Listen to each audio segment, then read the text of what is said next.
Pois bem, caríssimos. Então, o tema, como divulgado, ele é preguiça, amor e violência. Vocês falam, nossa, o que isso tudo tem a ver uma coisa com a outra, não é? Pois bem, eu trago para vocês, deixa eu até pegar minha outra anotação aqui, que está num cantinho desconhecido entre os mil navegadores abertos.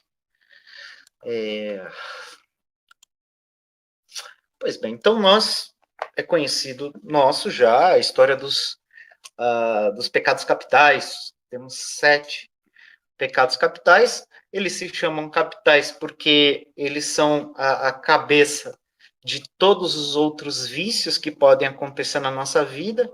E um desses vícios, um desses pecados, é justamente aquilo que a gente chama de assídia.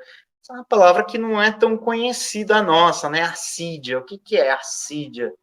A gente encontra várias definições, encontra uma definição muito bonita em Santo Tomás de Aquino, mas vamos no simples, que é a definição que nós encontramos aqui no nosso catecismo, no ponto 2733, em que se fala das tentações durante a oração.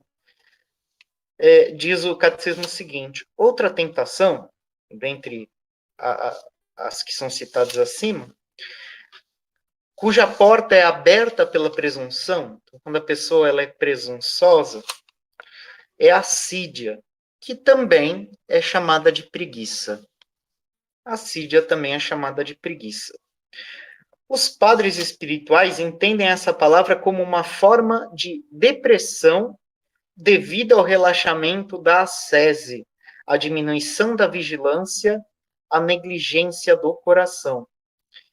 E aí ele cita Mateus 26, 11, 41, o espírito está pronto, mas a carne é fraca. Aqui então já está apontado a assídia como uma das coisas que são provenientes da carne. Relembrando que nós, cristãos, temos 3 inimigos. Os inimigos do cristão são o mundo, o diabo e a carne. Então, a assídia é própria da carne. Quanto mais alto se sobe, tanto maior a queda. O desânimo doloroso é o inverso da presunção. Então, a pessoa presunçosa, ela está mais sujeita, ela deixa uma porta aberta para a assídia, e o que acontece depois que a pessoa ela sofre da assídia é justamente o inverso da presunção. Quem é humilde não se surpreende com a sua miséria. Passa então a ter mais confiança, a perseverar na constância. Então, essa é a definição que o catecismo dá para a assídia, que não é apenas uma definição, mas uma boa condução aqui para uma explicação, né? O próprio catecismo ele já está bem explicado a respeito de como age a assídia. Então, quando a gente é presunçoso, quer dizer, a gente é muito cheio de si, quando a gente alimenta demais o orgulho em nós, a assídia ela acaba nos atacando. A assídia, então, ela é a preguiça. Bom, veja só, preguiça tem vários significados hoje em dia, né? Assim como um monte de palavras. A última flor do Lázio é belíssima, mas ela tem alguns problemas, porque as palavras, muitas vezes, elas acabam se esvaziando. A nossa língua portuguesa, ela é assim. Isso aqui, é lógico, não vai ser uma aula de português, mas eu vou apontar mais defeitos do português ao longo dessa formação. A gente acaba ressignificando as palavras. Isso é muito próprio, não apenas do português, mas de qualquer língua viva. As línguas vivas, elas têm ali as palavras como os signos e elas têm significados. O signo muitas vezes permanece, a palavra permanece, mas o significado algumas vezes acaba sendo modificado ao longo do tempo. Preguiça é uma delas. Preguiça é uma dessas palavras que hoje ela praticamente está se esvaziando. Ora, se assídia é sinônimo de preguiça, preguiça não é qualquer coisa. Preguiça não é só aquela vontade de ficar de papo para o ar deitado na rede, né? Preguiça não é simplesmente você não fazer nada. Hoje eu estou com preguiça, não vou fazer nada. Isso é um engodo. Nenhum ser humano, enquanto vive, fica um só segundo sem fazer nada. Ninguém fica um só segundo sem fazer nada. Mesmo aquele que escolhe não fazer algo, ele está fazendo alguma coisa. Ele está fazendo alguma coisa. A mente do ser humano, ela está sempre trabalhando. Então, a mente humana sempre faz algo. E o ser humano, quando opta por não fazer algo, ele está fazendo outra coisa. Quer dizer, eu poderia estar trabalhando, mas eu estou descansando. Descansar é fazer algo. Eu deveria estar pensando no meu futuro, mas eu escolho me distrair. Você está usando a sua mente para algo. E aqui está o ponto-chave. Preguiça não é não fazer nada. Preguiça é deixar de fazer aquilo que você deveria estar fazendo. E então, agora está bem mais definido o que é preguiça, o que é assídia. Ato, o efeito da assídia é deixar de fazer aquilo que deveria estar sendo feito. Ninguém fica sem fazer nada. Se você não faz aquilo que deveria estar fazendo, você está fazendo outra coisa. Agora, eu trago uma coisa bem importante, né? Veja, a preguiça, assim como todos os outros vícios, elas têm um oposto. O oposto do vício é a virtude. E qual seria um perfeito oposto virtuoso ao vício da preguiça? Nós colocamos esta virtude oposta ao vício da preguiça como sendo a diligência. O catecismo, ele nos dá também como remédio a questão da humildade. O humilde não se surpreende da sua miséria, mas o remédio da humildade é para a doença da presunção, que é aquilo que abre as portas para a preguiça. O remédio da preguiça é a diligência. Diligência. Ora, o que é ser diligente? Mais uma vez, não quero criticar a língua portuguesa, mas diligência é uma palavra que está praticamente caindo em desuso. E o próprio significado dela a gente vai encontrar, né, indo mais a fundo nas origens da língua portuguesa. E para isso, é lógico, eu trago-lhes aqui a mater língua mesmo, que está no Evangelho. Estou pegando aqui um trecho da Vulgata, um trecho muito bonito, que todos nós conhecemos. É aquele trecho em que Jesus, depois de ter ceado com os seus discípulos, não a última ceia, mas ele comeu com os discípulos e ele perguntou para Simão Pedro: Simão, filho de João, tu me amas mais do que estes? E aí Pedro respondeu: sim, Senhor, tu sabes que te amo. Então tá aqui. Ele perguntou isso 3 vezes. 3 vezes Jesus perguntou, e na terceira o Pedro já achava que estava falando grego, ele estava ficando chateado já, porque ele respondia a Jesus e Jesus ia lá e perguntava de novo. Na língua portuguesa, a impressão que nós temos quando ouvimos essa passagem é justamente que Jesus, ele recebe a resposta que ele queria receber, mas ele quer insistir na pergunta. Quando a gente vai para a Vulgata Latina, que está em latim, a gente encontra algo diferente disso. Perceba como está esse mesmo diálogo na Vulgata. Cum ergo prandissent, quer dizer, depois de terem comido, dicit Simone Petrus Jesus.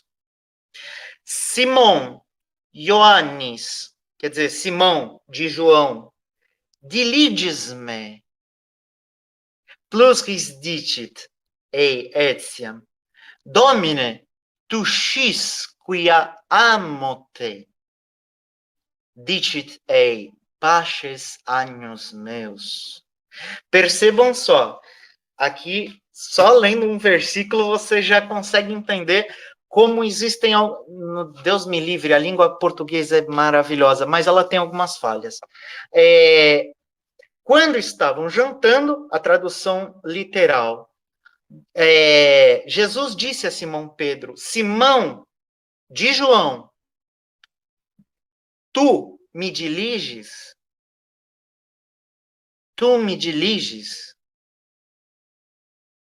E ele respondeu, Senhor, tu sabes que te amo. Então, a resposta que Jesus recebeu de Simão Pedro não foi a resposta que Jesus queria ouvir. Ele deveria responder, Domine, tu xis quia diligote. Essa seria a resposta esperada. Senhor, quer dizer, Simão Pedro, tu me diliges?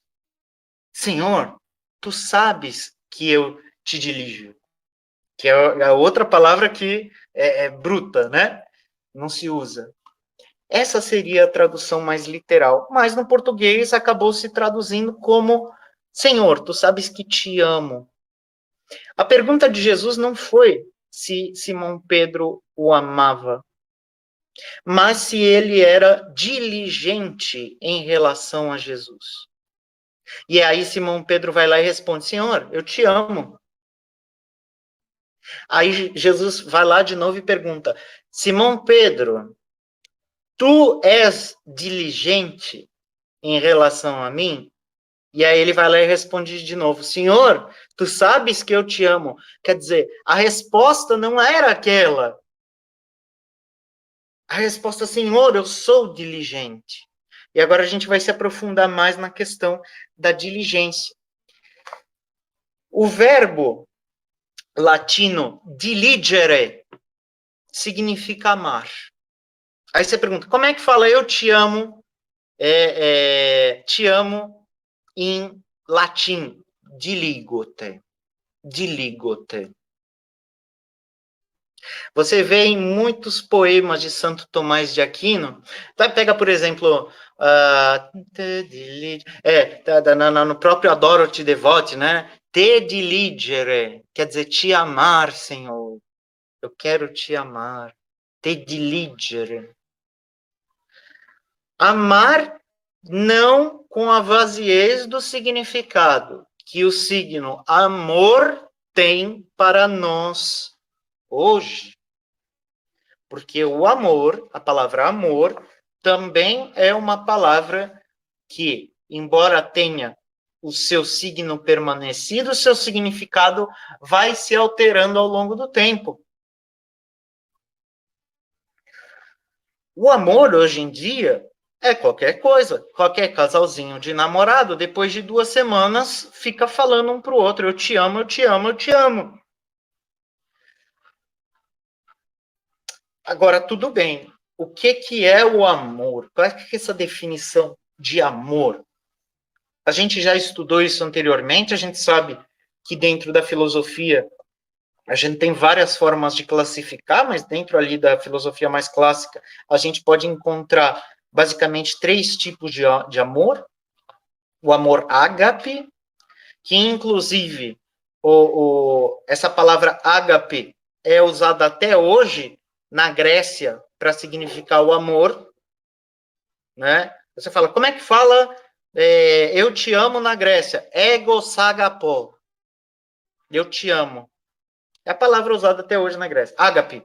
Mas ágape aqui, ela vem para um significado mais amplo, como sendo a descrição do amor que Deus tem para conosco, do amor caritativo, o amor pleno, o amor que se entregou numa cruz por nós, a maior manifestação possível do amor.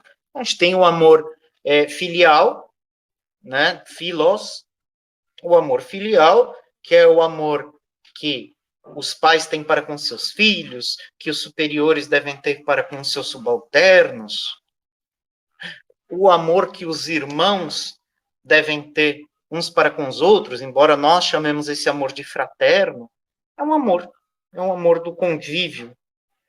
E tem um amor erótico, que é o amor, né, que não tem nada a ver com filme erótico, o amor erótico é o amor, a manifestação do querer entre um homem e uma mulher. Tudo isso é lógico, considerando que o ser humano, por ter esse problema da carne, ele pode ter desvios desse amor, né? Tanto o amor filial quanto o amor erótico. Pois bem, isso é amor. Agora, nós que também já vimos em outras oportunidades como o amor ele deve ser expresso em ato e não apenas em palavras, porque falar eu te amo é uma coisa. Você ter um afeto por alguém, um afeto por algo e dizer que ama é uma coisa. Agora, você amar de fato é outra coisa. E é por isso que a palavra amor está muito machucada. E aqui entra, talvez, de uma forma bastante cirúrgica, a palavra diligência. A diligência é o amor ato. É o amor ato. Então, eu ser diligente é eu amar. Pegando lá do verbo diligere, amar, em latim. Então, esse é um amor ato. Se eu sou diligente, eu amo. E no que consiste a diligência? A diligência é justamente isso. É fazer aquilo que eu devo fazer. Fazer aquilo que deve ser feito. Isso é ser diligente. Para que eu faça aquilo que deve ser feito, eu preciso ordenar-me. E essa ordenação, ela está em face de Deus mesmo. Por que eu devo ordenar a minha vida? Mais uma vez, voltamos para o princípio e fundamento. Para que uma pessoa, um ser humano, vai ordenar a sua vida? Porque nós fomos criados para amar, para prestar culto e para reverenciar a Deus e, ao fim disto, salvar a minha alma. Para isso que eu fui criado e por isso eu, reconhecendo a minha miséria, como diz o catecismo aqui, pela humildade, reconhecendo ela, não me surpreendendo da minha miséria, eu reconhecer que eu devo tornar-me cada vez melhor. Eu devo ordenar-me. Eu reconheço na minha miséria a minha contingência. Eu não sou necessário. Ninguém é necessário. O único necessário, e aqui mais uma vez parafraseando Santo Tomás de Aquino, é Deus. Deus é o único necessário. Todas as outras coisas estão na contingência. Então, eu devo reconhecer em mim a miséria. Não uma miséria masoquista. Não uma miséria que, ao invés de me fazer caminhar a minha ordenação, faça com que eu me deprima. Que é justamente isso daqui que o catecismo está falando. Se eu sou presunçoso, a preguiça me faz desanimar. O reconhecimento da miséria é o cultivo dessa virtude, é o caminhar para que cada vez mais eu possa progredir na minha vida. E esse progresso não é simplesmente na vida de oração, é na vida de oração, mas é na minha vida cotidiana, na minha vida profissional, na minha vida familiar. Eu devo ordenar-me em tudo. Em Cristo nós devemos ordenar todas as coisas, não apenas um âmbito da minha vida. É certo que muitas vezes é mais fácil para cada um de nós ordenar uma parte da nossa vida. Tem gente que tem mais facilidade de ordenar uma parte da vida. Tem gente que tem facilidade de ordenar outra. Tem gente que não tem facilidade de ordenar nada, né? Mas nós devemos buscar o ordenamento total da nossa vida, tendo por fim alcançar a perfeição de vida, que é aquilo que Deus deseja de nós. Então, quando eu sou diligente, eu reconheço em mim a minha miséria, eu reconheço a necessidade de ordenar em mim todas as coisas, e então eu vou tornar como meta fazer aquilo que eu devo fazer. A minha meta é fazer aquilo que eu devo fazer. O dever e o querer são duas coisas diversas. Quando eu digo que devo fazer algo, esse dever, ele implica que aquela coisa está ordenada à necessidade. Então a gente volta, quem é o ente necessário? É Deus. Quando eu digo que devo algo, eu coloco nesta coisa que deve ser feita um caráter de necessário. Então, esta coisa que ela precisa, ela necessita ser feita, ela está ordenada a Deus.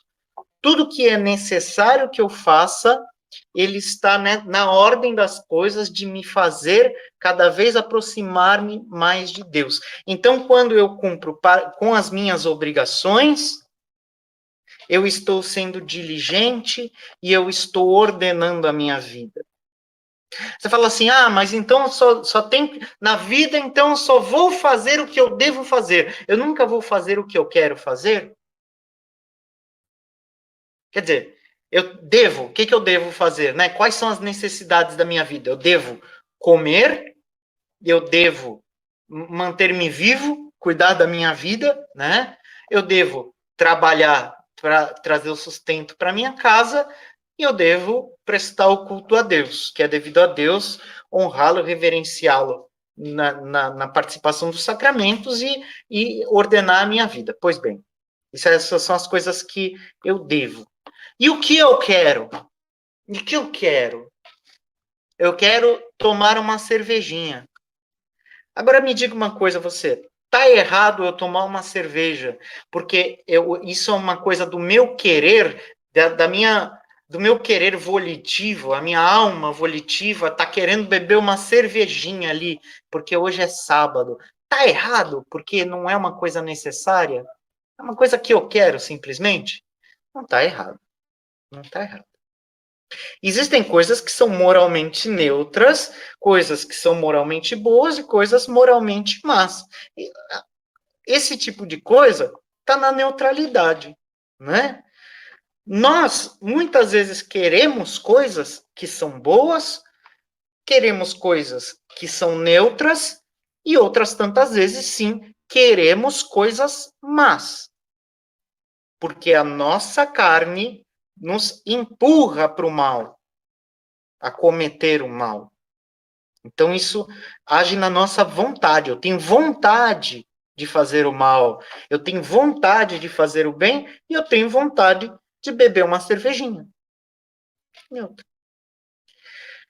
Veja, a vontade, ela não pode ser tirada do homem. A vontade, ela foi dada por Deus ao homem. Deus nos deu o livre-arbítrio. Ele não é um demiurgo que escolhe por nós aquilo que nós faremos da nossa vida. Ele nos dá liberdade. Estava até assistindo um vídeo do padre Leonardo Wagner, que ele às vezes tem umas coisas contundentes. Ele fala assim, ó, o inferno é uma manifestação do amor de Deus por nós, porque ele nos criou livres. Ele morreu por nós, mas ele não nos obriga que nós aceitemos aquilo que Jesus tem para nós.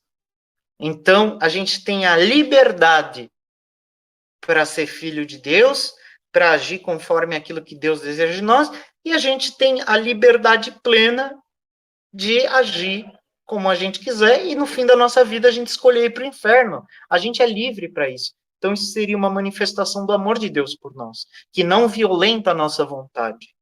Agora, Quando nós ordenamos a nossa vida, quando nós optamos por viver diligentemente, nós vamos fazer, e aqui está a última palavra, né, que já foi falado aqui, da preguiça, do amor, e agora a última palavra-chave. Quando nós optamos por ser diligentes, nós vamos lutar contra a preguiça usando a violência. E aí a gente tem que ser violento. Essa violência é contra quem? É contra os comunistas? Essa violência, ela é contra quem? Contra os maçons? Não. Essa violência, ela é feita contra nós mesmos. Para que eu ordene a minha vida, me torne diligente e assim eu consiga amar, eu devo fazer violência contra as más inclinações da minha vontade. Eu devo aceitar para mim que é bom fazer a vontade de Deus, que eu devo eu devo escutar as moções interiores que me empurram a fazer o bem, e eu devo rejeitar aquelas que me empurram a fazer o mal. E para isso é preciso fazer violência, porque a carne é fraca. Se eu não for violento contra a minha carne, e aqui eu não estou falando que eu tenho que me cortar, me chicotear, nem decepar minha cabeça fora. Não é isso a minha violência. Eu tenho que ficar vivo para amar a Deus, né? Mas a violência, ela é justamente contra essas más inclinações, essas vontades moralmente más. E aqui, então, vem uma frase que eu acho que ela é importante, porque eu acho que muita gente se identifica como preguiçosa, né? Quem é preguiçoso não ama. Quem é preguiçoso não ama. Pode falar o que for. Ah, eu amo, ai, nossa, eu amo muito, mas eu tô aqui largado no sofá, ai, eu tô cansado, eu quero descansar. Você é preguiçoso, você não ama. Porque o amar, o ser diligente, é o oposto da preguiça. Logo, então, aqui a gente faz a associação. Bom, aquele que ama é diligente, o preguiçoso não ama. O preguiçoso não ama. Talvez saiba amar, mas não ama de fato, não é diligente. Pode dizer que ama, mas corre o risco de responder a Jesus como Simão Pedro. Petrus, Simon, Ioannis, diliges-me. Xisquiamote. Xisquiamote. Me amas ou és diligente? Façamos então esse exercício de olhar para as nossas atitudes, o nosso cotidiano. E encaremos isso como um convite de olhar para todas as nossas atitudes, o que eu faço, como faço, e perceber se ali há diligência. Há diligência na maneira como eu acordo, como eu faço as minhas orações, há diligência na forma como eu como, na forma como eu limpo a casa, como eu lavo a roupa, como eu cuido dos filhos, como eu estudo, como eu trabalho. E então aqui fica claro, acho que tiramos os véus da palavra. Eu estou sendo diligente, isso é, eu estou amando em ato estas coisas todas. Esse é o convite que eu deixo para a semana de vocês. Então, no exame de consciência, sejam ainda mais incisivos com relação a isso. Tentem fazer uma leitura e falar assim, como eu acordei? Fui diligente? Quer dizer, amei? Foi um ato de amor o meu acordar? Ou foi um ato de preguiça? A minha oração foi diligente? Isso é, a minha oração foi um ato de amor ou um ato de preguiça? O meu cuidar da casa foi um ato de amor ou um ato de preguiça? O meu estudar, o meu trabalhar, todas essas coisas que eu faço com diligência, eu transformo o fazer dessas coisas em atos de amor ou a lista manifesta a preguiça. Então, essa é a formação de hoje. Salve Maria.